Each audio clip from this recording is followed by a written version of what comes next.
Muy buenos días, jóvenes estudiantes. Gracias por enlazarse pese a las dificultades técnicas. Ya ha cambiado incluso el formato. Tengan muy buenos días nuevamente.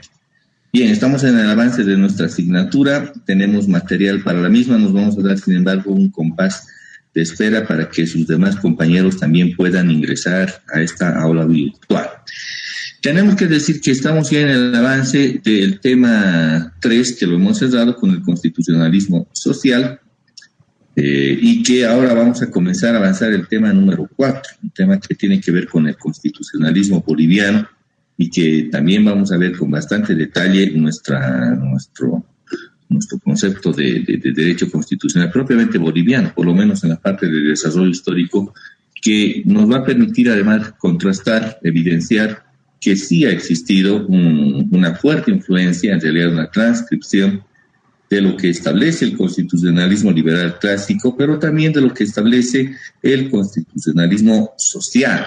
Dos vertientes que se incorporan en nuestra Constitución y cómo se ha ido estructurando el Estado boliviano. En realidad vamos a desmitificar algunos aspectos que a veces los tenemos sentados por información que suele ser incorrecta, que nos viene desde el aula universitaria, desde el aula de colegio inclusive y de escuela, que bueno, porque no hacemos mayor reparo, no tenemos la posibilidad de analizar, pero sí me he dado la labor de hacerlo y compartir esto con ustedes para que, bueno, que quede en la información que ustedes van a tener en sus conocimientos y posteriormente los puedan asimilar para tener cabal comprensión de lo que sucede o de lo que ha sucedido en nuestra estructura constitucional boliviana. Pues algo que es muy importante conocer, dar cuenta que estamos en un curso de Derecho Constitucional y que definitivamente necesitamos el detalle y necesitamos la precisión suficiente como para poder tener estos aspectos bien claros, además, por una parte. Por otra parte, decirles que estamos sí en un avance regular de lo que constituye nuestra asignatura. Entiendo que el día sábado ustedes han tenido una clase de auxiliatura también, por lo menos eso me ha informado el señor auxiliar de docencia. Entiendo además que comparte con ustedes, me ha llegado a mí, también me llega el enlace unos minutos antes para que puedan ustedes estar presentes en el aula virtual, y me parece bien que estén con el auxiliar de docencia en el desarrollo, el repaso de algunas cuestiones que sí las tienen que conocer estudiantes, porque eso va obviamente la base del conocimiento que luego van a tener ustedes, van a exponer también las evaluaciones, pero no es tanto las evaluaciones lo que importa. Lo importante es que quede en ustedes ese conocimiento. Se les va a hacer seguramente llegar, faltando unos días para las fechas de los exámenes programados, que los vamos a reprogramar. La siguiente semana vamos a reprogramar para cuándo vamos a dar la primera evaluación. Eso vamos a ponernos de acuerdo el miércoles de la siguiente semana. Ahí vamos a fijar y vamos a decir tal fecha va a ser la evaluación, porque ya estamos en un punto importante del avance de nuestra asignatura y que, bueno, nos permite eso decir que tenemos que fijar la fecha para el primer parcial, que, les repito, eso va a ser determinado recién el día miércoles de acuerdo, para señalar una fecha. Entenderán que estas dificultades técnicas, las propias actividades de la facultad, que bueno, convoca muchas veces a los docentes, como es mi caso, soy docente de Derecho Constitucional, y bueno, nos están convocando una y otra actividad, y a veces es ineludible y muchas veces en horario de clases. Esto de las tesis en las mañanas realmente nos perjudica en el avance de la asignatura, y bueno, peor en los cursos de la noche, principalmente los días jueves y viernes, pues hay bastante dificultad. Con ustedes tenemos el curso de la mañana más bien, pero en los cursos de la noche hay mayor perjuicio, porque bueno, hay tesis, exámenes de grado son en la noche, en la mañana son las tesis, y no hay muchas tesis, sino también hubieran tenido ahí, hay unas temporadas que cuando estábamos en clases presenciales, pues 2 semanas inclusive parábamos porque estábamos en tesis. ¿Qué podemos hacer si hay tesis colectivas en la facultad? Vienen jóvenes que deben estar esperando también bastante tiempo para defender, y obviamente no podemos perjudicar. Y también son estudiantes como ustedes. Nuestra facultad tiene que brindar la posibilidad de que ellos estén presentes. Bien, ahora sí estamos ya 60 personas conmigo y vamos a presentar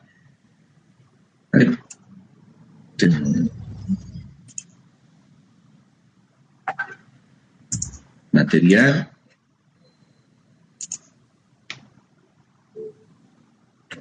¿Se ve la presentación?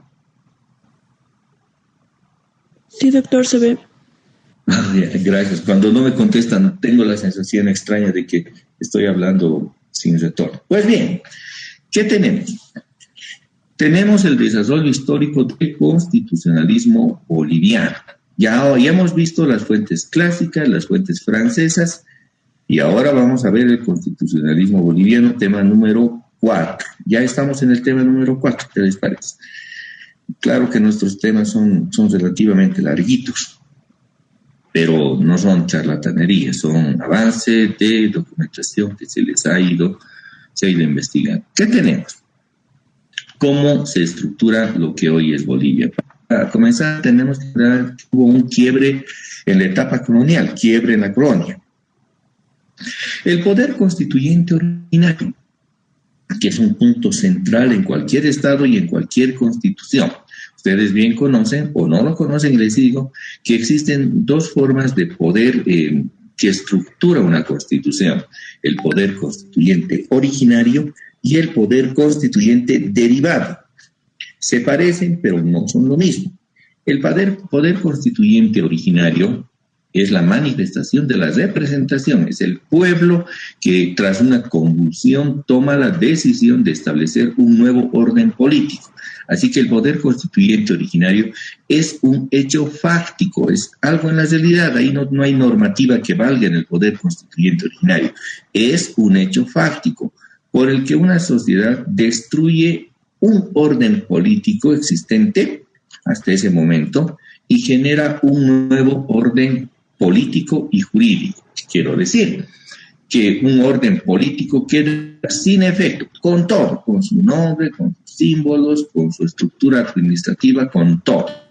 Así ha existido, por ejemplo, en Estados Unidos de Norteamérica, antes de su independencia y del establecimiento de su poder constituyente originario, es decir, a cómo nace Estados Unidos, era una colonia británica, colonia de súbditos, 13 colonias, más bien un conjunto de 13 colonias.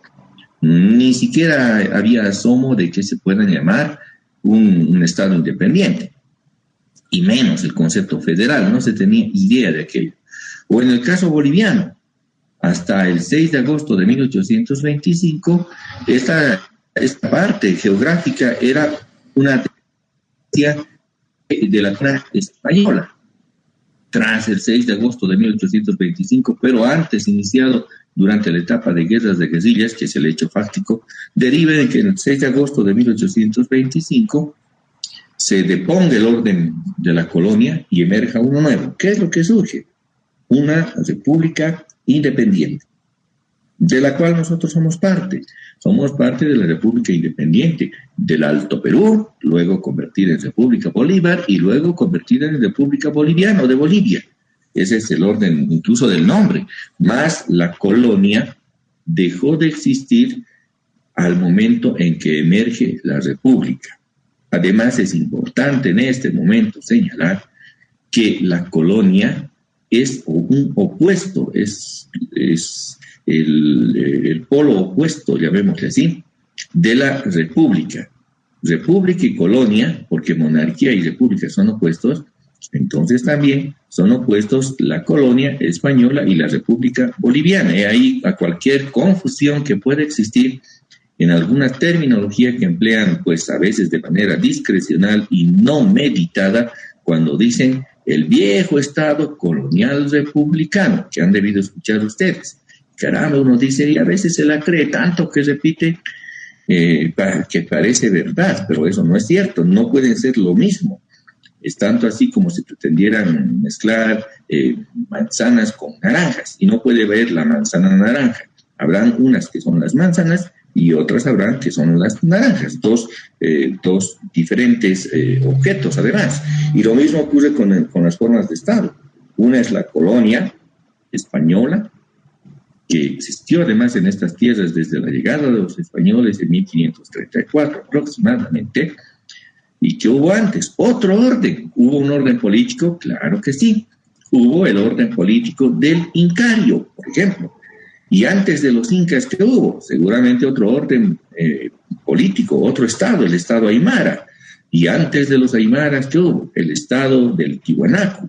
Y antes de los tiwanacotas, ¿qué hubo? Hubo el estado de los urus y aparentemente de los atlantes. Y hasta ahí se conoce. Que eso es algo no confirmado, pero no podemos saber siquiera qué hubo a las personas que les gusta. ¿Y qué hubo antes?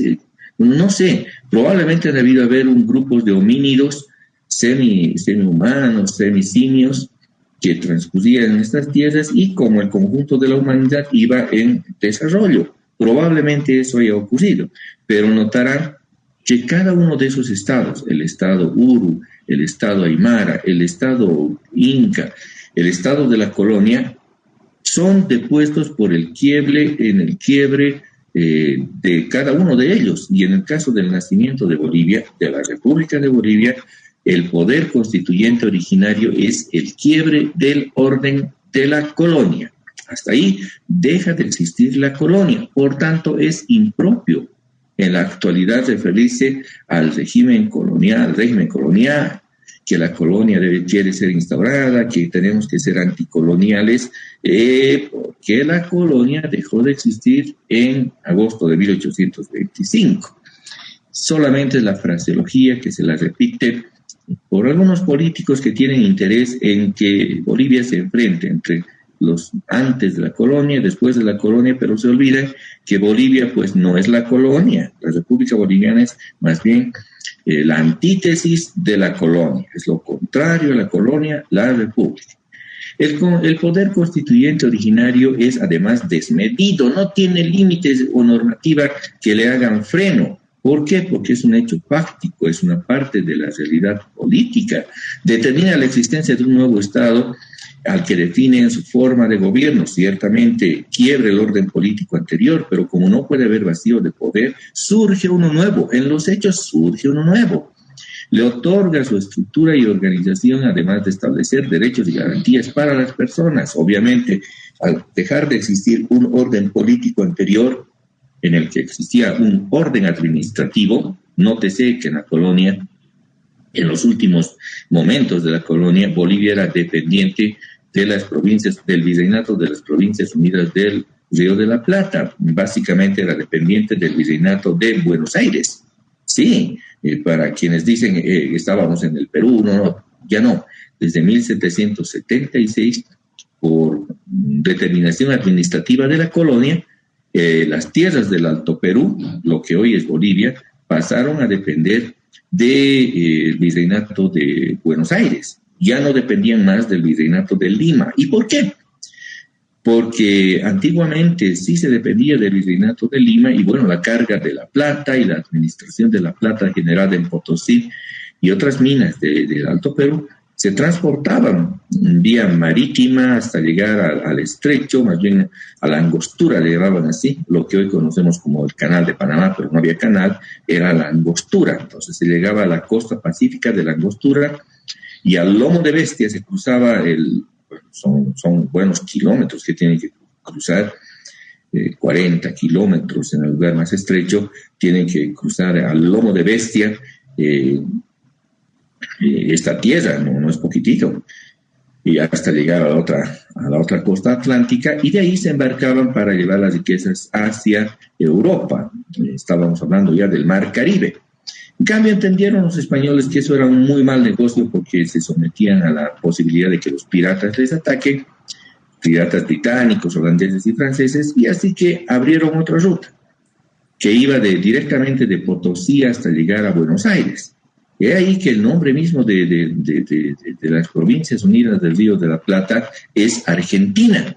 Pero notarán que en Argentina, el país argentino, el Estado argentino, pues no existe la plata que existía. ¿Y por qué entonces se llama Río de la Plata, Mar del Plata? El propio nombre Argentina, que quiere decir plata, básicamente, el lugar donde hay plata. Argentum es plata.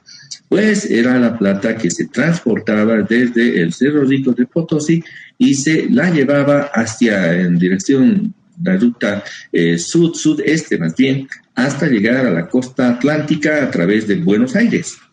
De ahí que era el nuevo recorrido que se tenía para transportar la plata y evitar así los costos que significaba llevar la plata por la costa del Pacífico, hacer ese trayecto a lomo de bestia, estar en peligro contra los piratas, así que mejor embarcar la plata desde Buenos Aires, desde el puerto de Buenos Aires, para llevársela hacia Europa. Entonces Bolivia, no había Bolivia, el Alto Perú, las tierras del Alto Perú, entonces comenzaron a depender del río de la Plata a partir de 1776. Notarán, nuestra independencia es el 6 de agosto de 1825.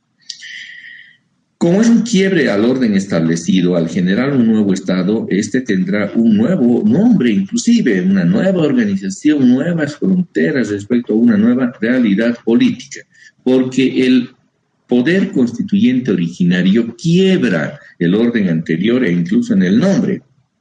Ya no somos más virreinato del Río de la Plata. Nuestra organización ya no va por virreinatos o reales audiencias, ni nada de eso. Ahora somos una república, bueno, desde el 6 de agosto de 1825 y un poquitín antes con el decreto del 9 de febrero, una república, una organización a través de departamentos, provincias, las fronteras también se irán trazando con el tiempo y eso ha costado sangre para Bolivia, la demarcación de las mismas con sus 5 países fronterizos que ha tenido, cada una de ellas ha costado sangre para nuestro país y en muchos casos desmembramiento de la heredad patria del territorio boliviano. En el caso del Alto Perú, hoy Bolivia, el poder constituyente originario fue el quiebre de la colonia española, la declaración de independencia, el establecimiento del Estado del Alto Perú, hoy Bolivia, debido a una guerra de independencia. La guerra de independencia, bien conocen ustedes, comienza en 1809 y finaliza en 1825, que comenzó en la ciudad de Charcas. Eso está en cuestionamiento, porque al parecer hubo más bien una crisis por la conducción de la Real Audiencia de Charcas y no se tuvo una orientación hacia la libertad o independencia el 25 de mayo de 1809, más bien fue el 16 de julio de aquel mismo año en que sí, de manera directa se enfrentó el tema independentista.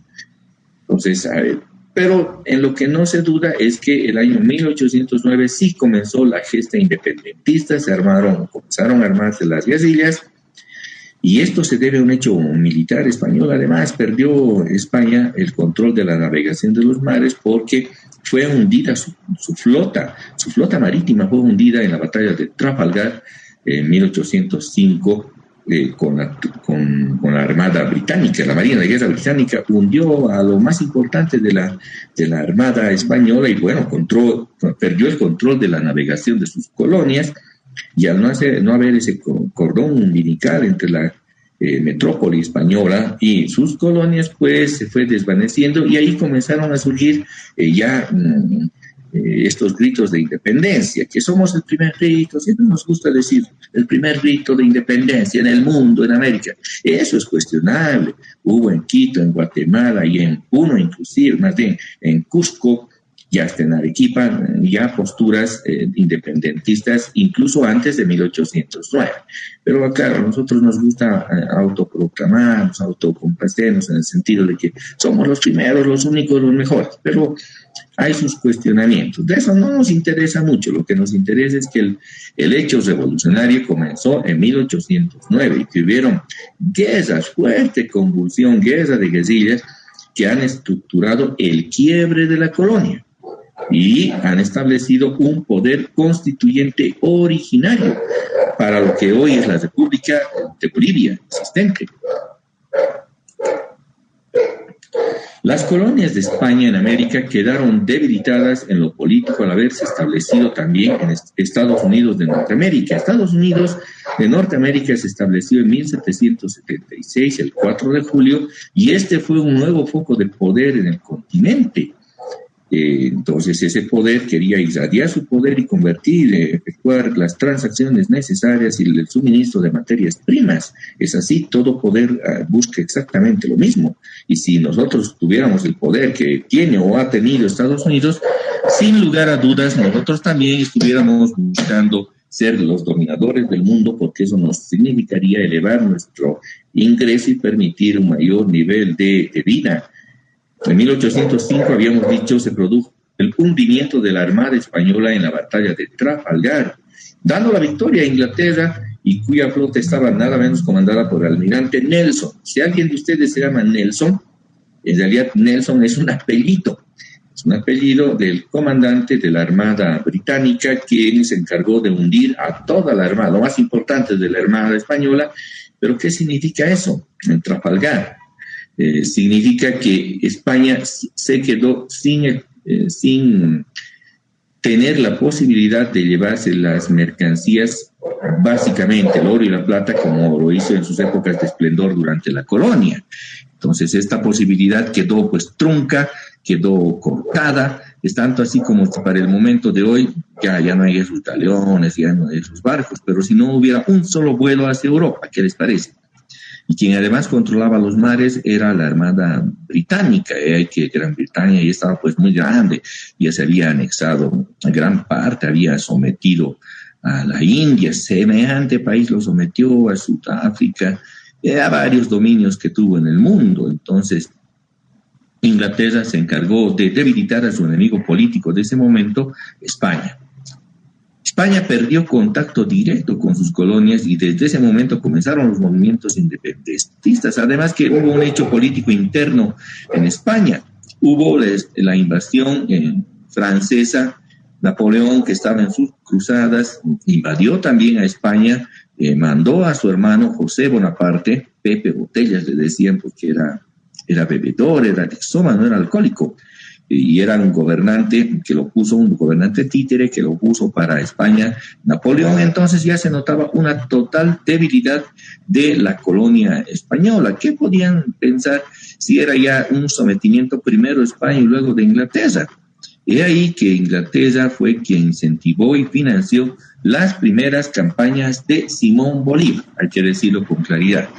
No es solamente el hecho de valía, del valor que tuvo Simón Bolívar, no, que sí lo fue, es importante ese valor, coraje, decisión que tuvo Simón Bolívar y todo el ejército libertador colombiano. Pero es también importante decir que esto fue financiado y planificado desde Inglaterra.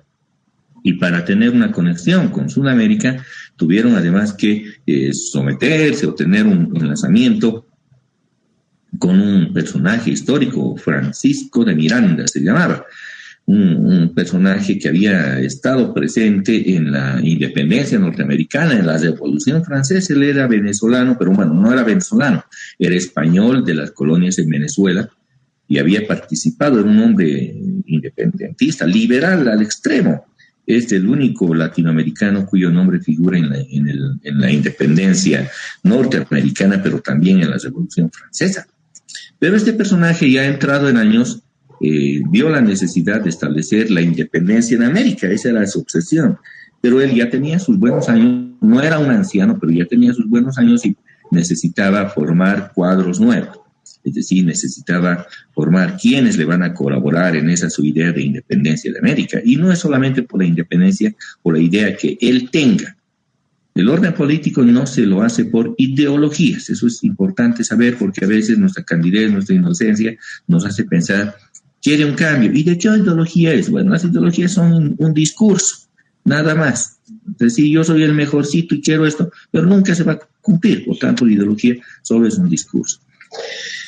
Estamos en Francisco de Miranda, que se encarga de formar cuadros jóvenes, y entre ellos Simón Bolívar y José de San Martín. José de San Martín, otro personaje histórico importante también en Latinoamérica, porque siendo natal su Argentina, libera Argentina, Chile y Perú. Es importante esa participación. Y en el norte, claro, Simón Bolívar, que está a cargo de la Gran Colombia, Venezuela, Colombia, Ecuador no había, hasta llegar a Perú. Ecuador era una dependencia del Perú. Y siempre fue el foco de disputa con la Gran Colombia. Determinó una guerra colombiano-peruana, de la cual debemos la independencia. Lo vamos a decir por qué posteriormente. Entonces estamos hablando que Inglaterra financió las campañas de Bolívar y de San Martín en principio. También es necesario decir que antes de entrar a estas campañas independentistas, las tierras del Alto Perú protagonizaron algunos hechos de convulsión o sublevaciones indígenas importantes. Sí, fueron sublevaciones indígenas importantes. Esta la de 1781, que lleva a las rebeliones indígenas diferentes de Túpac Amaru en el lado de lo que es el Perú, que pretendía el restablecimiento del Tahuantinsuyo, o de Túpac Katari, que pretendía el restablecimiento del Collasuyo. Respectivamente, ambos tenían una visión de restablecimiento del orden político anterior a la colonia. Por tanto, no querían ni pretendían la creación de un nuevo Estado. Ellos no querían crear un nuevo Estado, ellos querían simplemente eliminar todo lo que sea español o mestizo y restablecer el Tahuantinsuyo o el Collasuyo.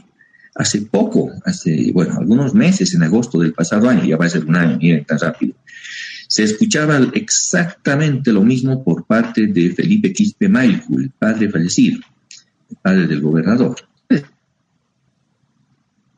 Y tiene que surgir nuevamente el Collasuyo. En realidad es antípoda de Bolivia, no es Bolivia.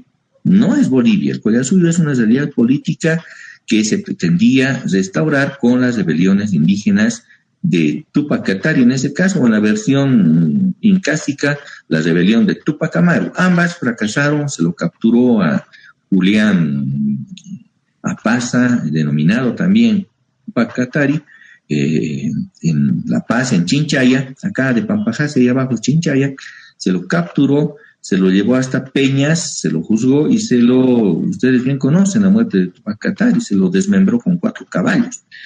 Pero esa no eran corrientes independentistas bolivianas. Últimamente, hace unos 15 años, 14 años, se ha comenzado a decir que Túpac Katari también tenía la intención de independizar a Bolivia. Eso es absolutamente falso.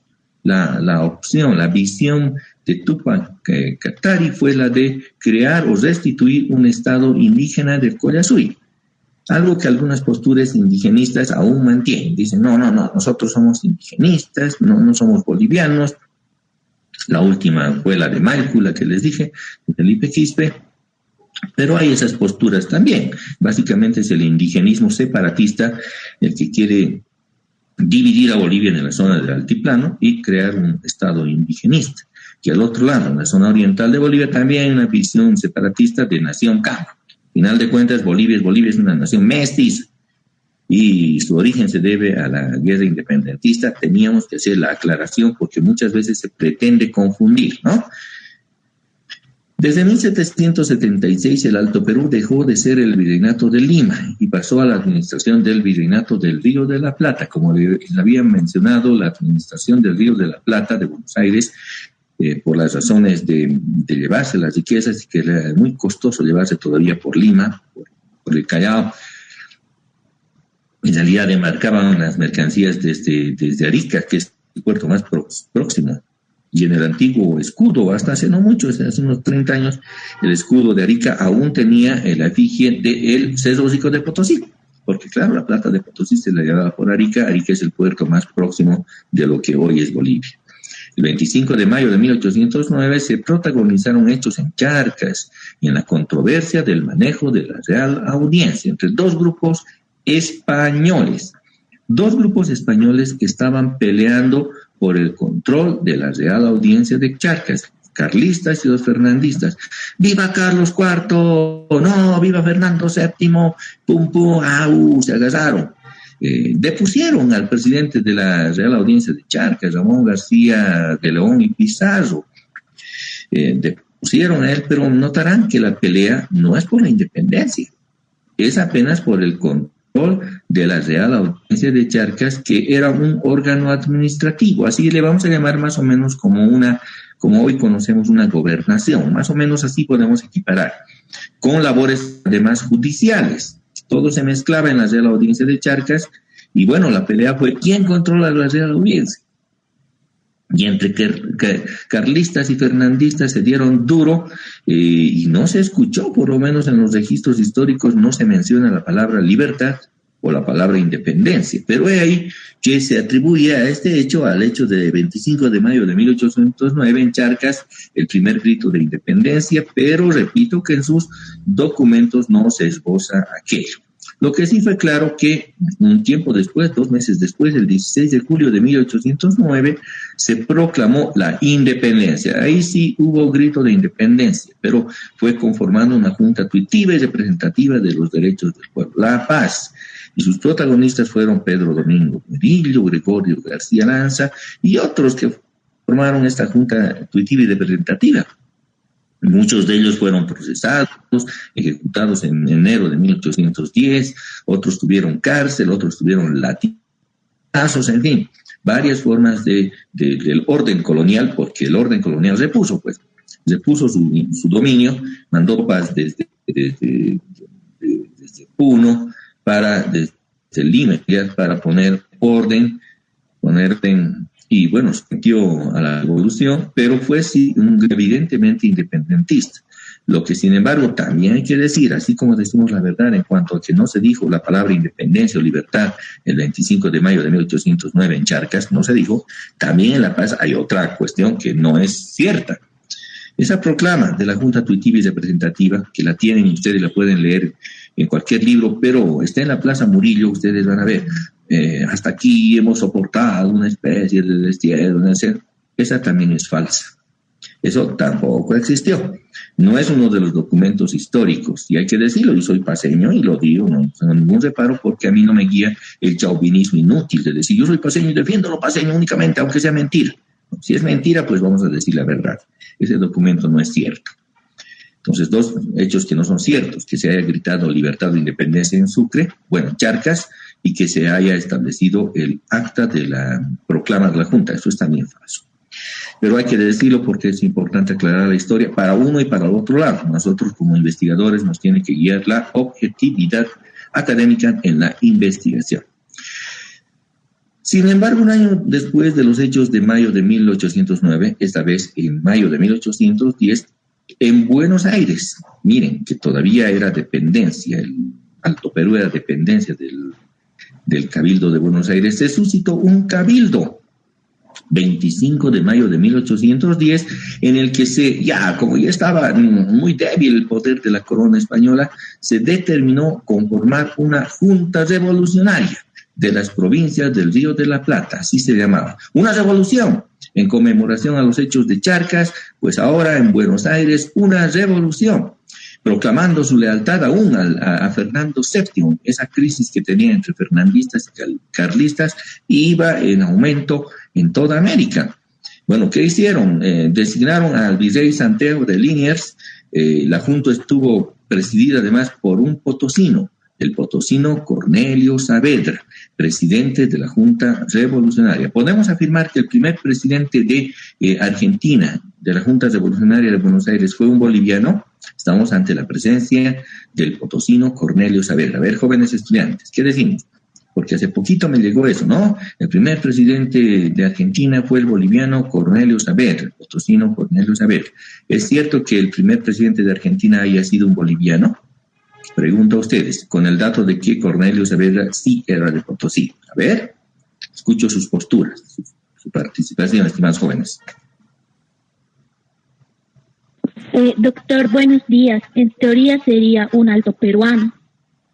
Un alto peruano, ¿no? Ya, muy bien, es un alto peruano. No en teoría, en los hechos. En los hechos es un alto peruano, pero podríamos decir lo que nos llegó. A mí me llegó el meme, me reí otra vez, caramba, decir que el primer presidente de Argentina fue un boliviano. No, porque Bolivia para ese momento no existía. Que Cornelio Saavedra haya sido potosino es cierto, nació en Potosí, pero Potosí no pertenecía a Bolivia. Potosí pertenecía al virreinato del Río de la Plata. Por tanto, no es posible decir que el primer presidente de Argentina haya sido un boliviano y Cornelio Saavedra haya sido él. Eso no es evidente. Y hay que ser serios también en lo que se dice. Pero claro, me dirán, ¿pero acaso Potosí no es Bolivia? Claro que sí. Desde el 6 de agosto de 1825, Potosí es Bolivia. Sí, Pero para ese momento, estamos al 25 de mayo de 1810, Potosí no era de Bolivia. Es importante saber en qué momento se produce el quiebre histórico, el poder constituyente originario de Bolivia. Es un proceso que va desde 1809 y se ancla y es perfectamente reconocible en 1825, al momento en que se conforma la República del Alto Perú. Pero estamos aún a momentos de conformación, apenas en los albores, a un año del surgimiento de la crisis, y por tanto el Río de la Plata está en conformación también de su propia independencia, que luego va a generar la conformación, va a derivar en la conformación de la República Argentina, la nación argentina, como llaman allá. El 19 de marzo de 1812, este es un dato también mayúsculo, la propia crisis entre monárquicos y republicanos llegó a la propia metrópoli española y se vivió un hecho político pues de trascendental importancia.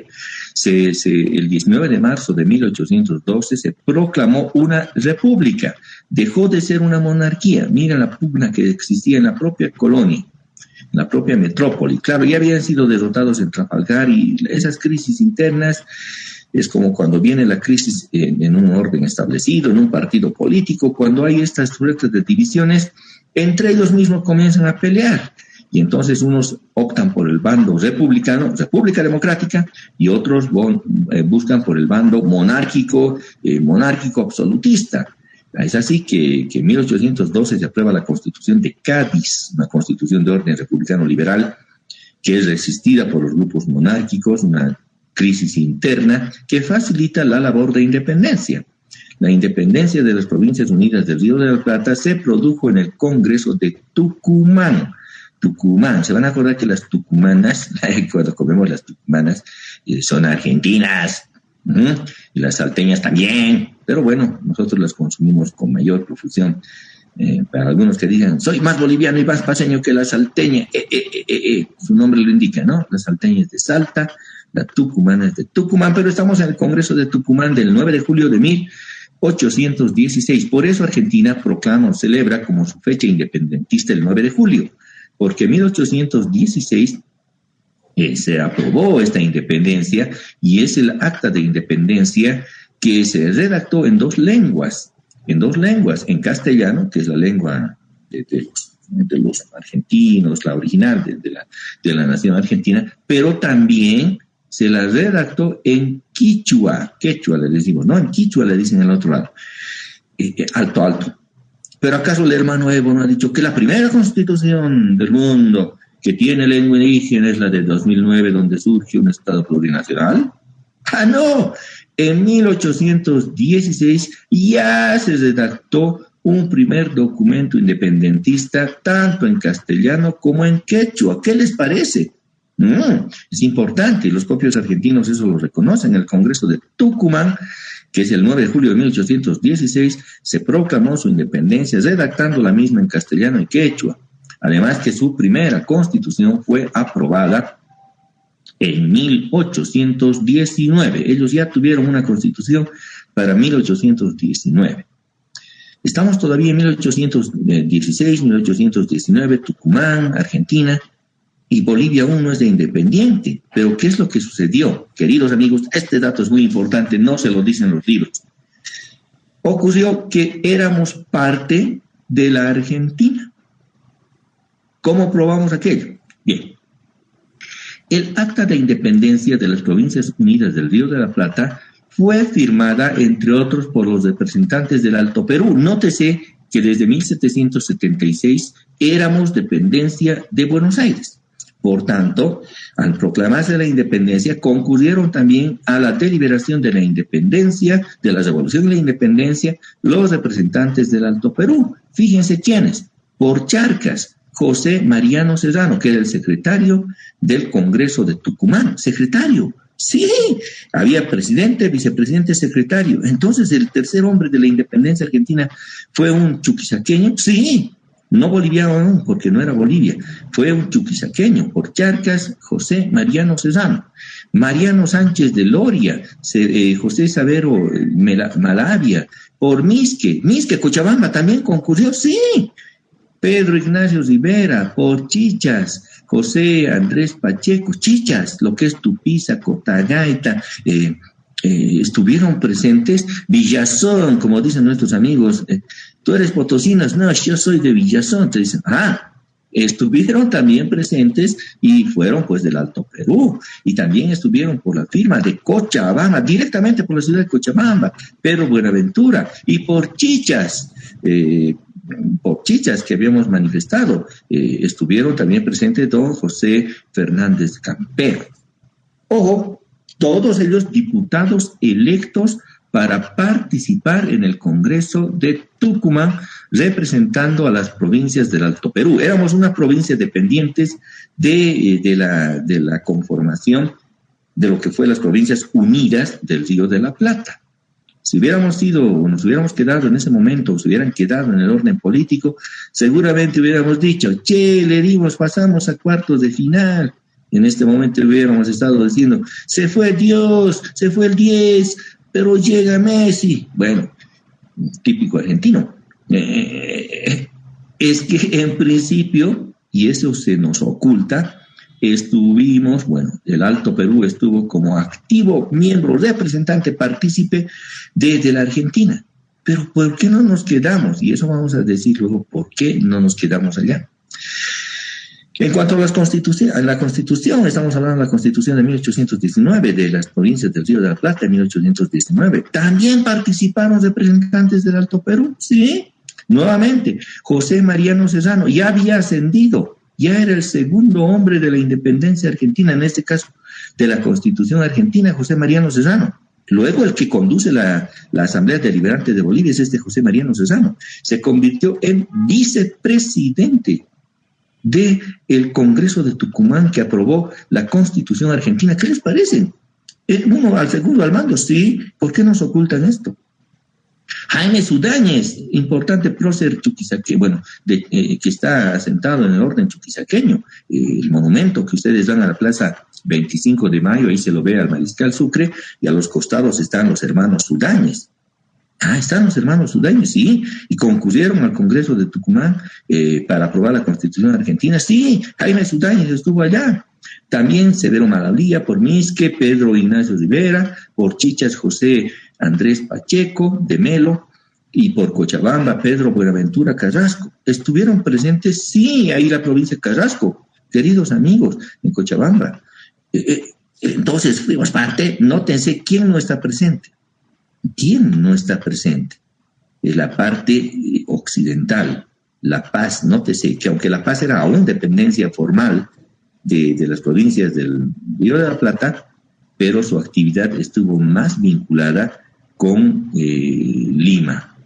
Y ahí que hubo una suerte de que se tuvo que convocar para definir la pertenencia de lo que hoy es La Paz. La Paz no era solo La Paz, era La Paz, Oruro y parte de Cochabamba. Eso era lo que era La Paz en ese momento, y en realidad constituía una republiqueta independiente, la Republiqueta de Ayopaya, así se llamaba, y estaban unos guerrilleros, que vamos a dar explicación.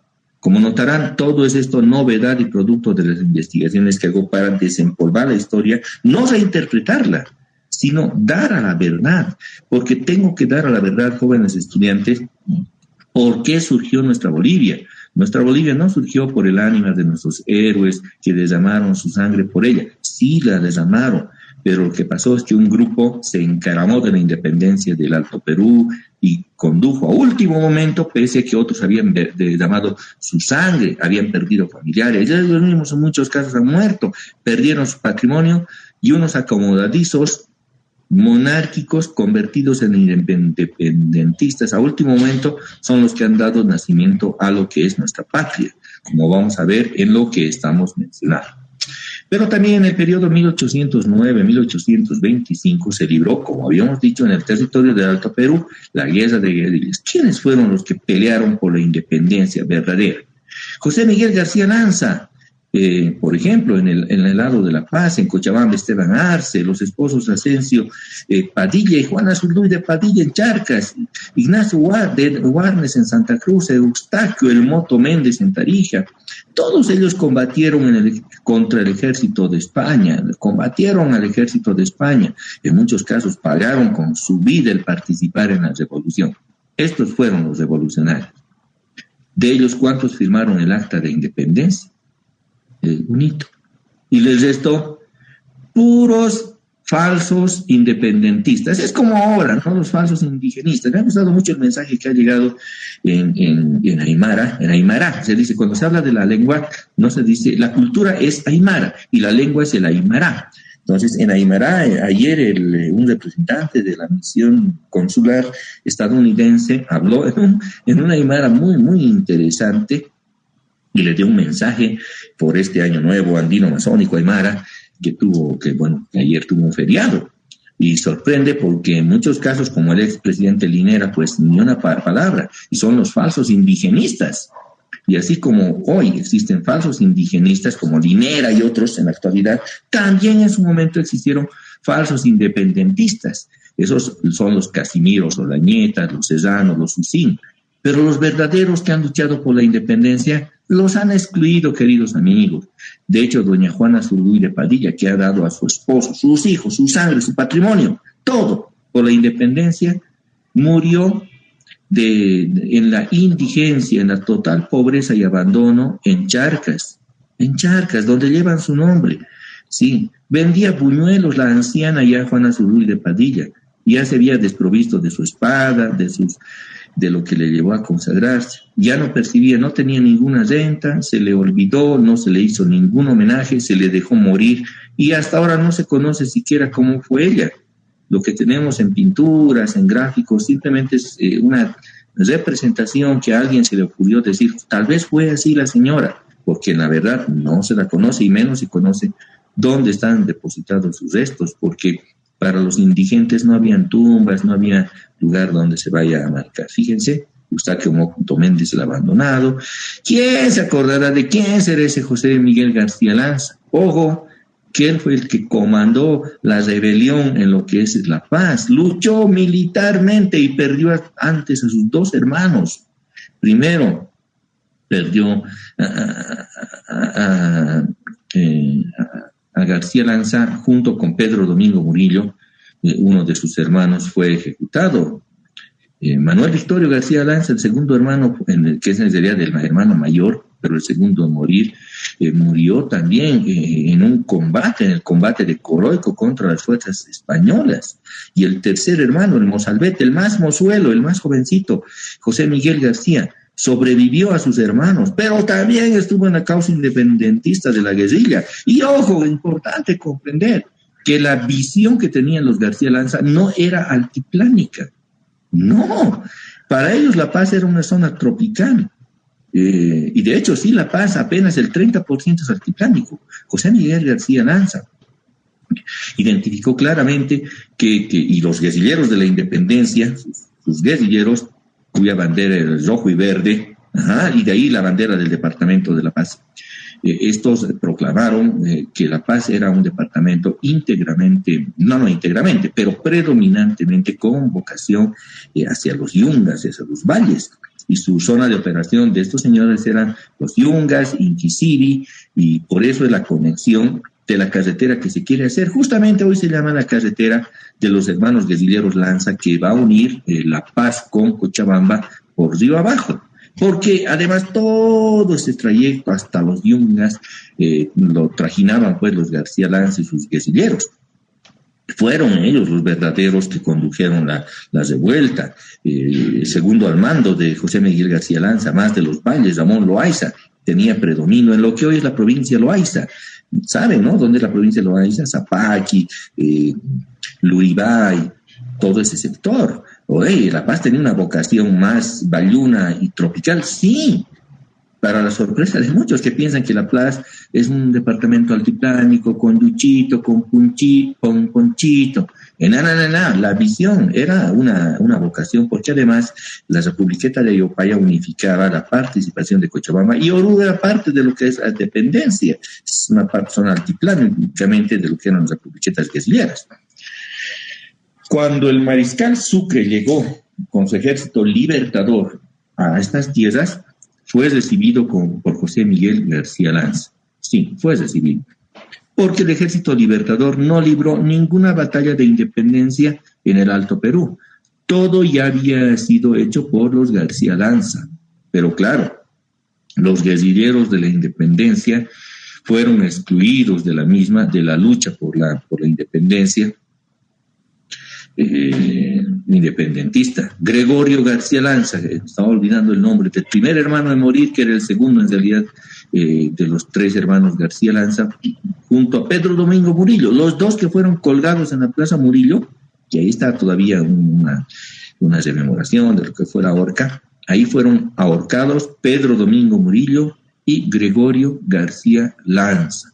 Los dos guerrilleros, notarán por lo menos en el caso, y también Murillo. Murillo operaba por la zona, era de Suri y en Inquisibi. Notarán que entonces la revolución paseña, y no nos falta hidalguía, ¿no? Los cruceños tienen bastante avance en ellos sí investigan qué pasó con su tierra, y está bien ser querendón de la tierra, nosotros no, los paseños pensamos más en Bolivia y descuidamos muchas veces nuestro propio departamento, pero tenemos que decir en honestidad que La Paz fue un departamento independiente por sus propias fuerzas, no necesitó del ejército independentista.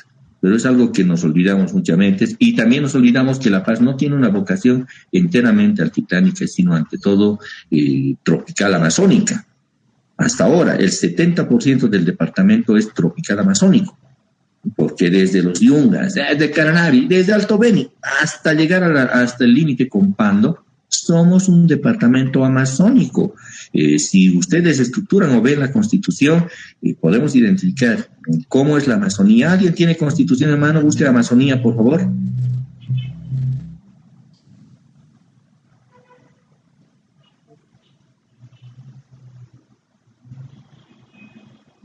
Hola. Doctor, buenos días. ¿El artículo 390? A ver, me pregunto, dígame, 390, así directo. El 390, doctor. A ver, acostúmense a responder respondiendo. Léalo, por favor. Artículo 390, parágrafo primero. La cuenca amazónica boliviana constituye un espacio estratégico de especial protección para el desarrollo integral del país por su elevada sensibilidad ambiental, biodiversidad existente, recursos hídricos y por las ecorregiones. Ya, la conformación está ahí. La Amazonía boliviana comprende la totalidad del departamento de Pando, la provincia Iturralde del departamento de La Paz y las provincias Bacardíes y Vallivién del departamento de Beni. Muchas gracias. Desarrollo integral. Está bien ahí, está bien, muchas gracias. Lo que queríamos es ver cómo está conformada la cuenca amazónica de Bolivia. Y es todo el departamento, más bien toda la provincia Iturralde de La Paz. Si ustedes tienen un mapa, podrán ver dónde comienza la provincia Iturralde. En realidad donde termina la provincia Suryungas, es interesante que la Suryungas está al norte, pero bueno, donde termina Suryungas y adelante todo eso es Amazonas, y es la mitad del departamento. Somos un departamento con vocación amazónica. Entonces, ¿por qué nos vemos ante la realidad nacional, inclusive, como un departamento enteramente altiplánico? ¿Acaso no somos un departamento amazónico, bayuno y de Yungas?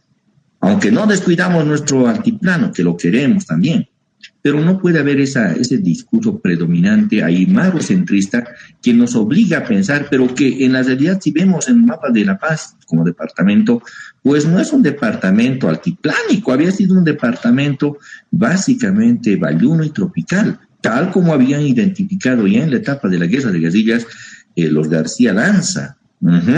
Sí, esa es la vocación que tenemos que volver a recuperar, porque estamos muy anclados en el tema de que el departamento de La Paz es amazónico, y en realidad eso lo reflejamos a Bolivia. El equipo altiplánico se dice, cuando el altiplano apenas es un 30% de la realidad geográfica nacional también. El resto de Bolivia, así como La Paz, el resto, el 70% es bayuno, tropical y amazónico. ¿No les parece un exceso de parte de los habitantes del altiplano de decir e imponer que Bolivia tiene que tener una visión altiplánica, cuando la realidad geográfica y la realidad ahora poblacional señalan que Bolivia en realidad tiene vocación de pertenencia hacia los valles y hacia el trópico? El principal departamento poblado en la actualidad es Santa Cruz, nos guste o no nos guste, esa es la realidad que existe. Y gran parte de ese departamento tiene migración, como ellos le dicen, migración colla. Entonces dirán, hemos invadido, hemos consolidado a Santa Cruz. No, los cambacoyas, que se llaman así, ellos tienen su propia identidad. Y si bien van a tener ciertos vínculos y nunca los van a perder con el altiplano, nunca los van a perder, pero tampoco ya son una dependencia, como se piensa, ¿no? Hemos invadido, hemos consolidado. Eso es falso. Hay que tener mayor tino en las apreciaciones y hay que despojarse de ese chauvinismo altiplánico que existe. Cuando yo digo estas cosas, estimados estudiantes, por lo menos en la UPA, me lanzan tomates. Pero lo que yo digo es verdad. Me convocan a un seminario, algún evento, y yo les digo la verdad. Y me dicen, no, mentira, Bolivia es altiplánica. Bolivia dominan las llamas y alpacas. Les digo, es una parte altiplánica, está bien. No, Bolivia entera. Y les pregunto, ¿y de La Paz? ¿Y de Bolivia entera? ¿Y Santa Cruz nos olvidamos? No, son poquitos. Es que tiene una visión, no sé, muy centrista de lo que debe ser el altiplano. Concluyamos con esto. El 28 de julio de 1821 se proclamó el general San Martín, del que habíamos hablado, que liberó a Argentina, Chile, se internó al Perú y también la liberó. Proclamó la independencia del Perú. Pero notarán que el Alto Perú era una estructura administrativa del Río de la Plata. El problema era La Paz, que si bien administrativamente, formalmente dependía del Río de la Plata, en los hechos era una vinculación estrecha con el lado peruano. Hasta hace no mucho, hasta los años 50 del siglo pasado, ese flujo que existe entre Arequipa, La Paz y Cochabamba. Arequipa es muy parecida a Cochabamba. Es más, si no hubiera esos volcanes, ese suceso grande que tienen en Arequipa, tienen un cerro grande, un volcán en realidad, parece un nevado. Si no estuviera ese cerro, uno pensaría que está en Cochabamba, porque es muy parecida y algunas obras como en Sucre también tienen, como en la ciudad de Sucre. Uno piensa, la comida lo mismo, el quechua es lo mismo, los aguayos lo mismo, el sombrero lo mismo. Realmente parece nomás otra Cochabamba, Arequipa, la tierra además de Vargas Llosa el peruano, ¿no? Bien, el ejército libertador colombiano al mando de Bolívar y Sucre avanzó en dirección norte-sur. Claro, había vencido en Ayacucho, y primero en Junín, luego en Ayacucho, y estaba en avance hacia el sur. Derrotó en 2 ocasiones al ejército de España, el 6 de agosto de 1824 en la batalla de Junín, comandada por el propio Bolívar en persona, comandó la batalla de Junín, y el segundo al mando fue Andrés Santa Cruz, uno que era, aquí tenemos la combinación del ejército colombiano y peruano, por eso se llamaba Ejército Unido Independentista, porque el ejército colombiano y el ejército peruano, los dos se unieron, y como el comandante iba a ser del ejército colombiano, en este caso Bolívar, el segundo al mando iba a ser uno del ejército peruano, Andrés Santa Cruz. ¿Le suena? Luego presidente de Bolivia. Andrés Santa Cruz, pero comandante en esta ocasión del ejército peruano. Y posteriormente, eso ocurrió el 6 de agosto de 1824, la batalla de Junín. El 9 de diciembre de 1824, Sucre, al mando del ejército colombiano, pero también al mando del ejército peruano, el segundo jefe de Estado Mayor era Agustín Gamarra, que también fue presidente del Perú. Vencieron a las tropas españolas en Ayacucho. Estamos en el 9 de diciembre de 1824. Con ello vamos a cesar la presente clase, vamos a continuar mañana recapitulando lo que les vengo informando y además en el avance de nuestra asignatura. Quedamos ahí, estimados jóvenes, nos reencontramos mañana, por favor. Un saludo cordial, muy buenos días. Gracias. Buenos días, doctor. Hasta mañana, doctor, gracias. Gracias, doctor, hasta mañana. Hasta luego, doctor.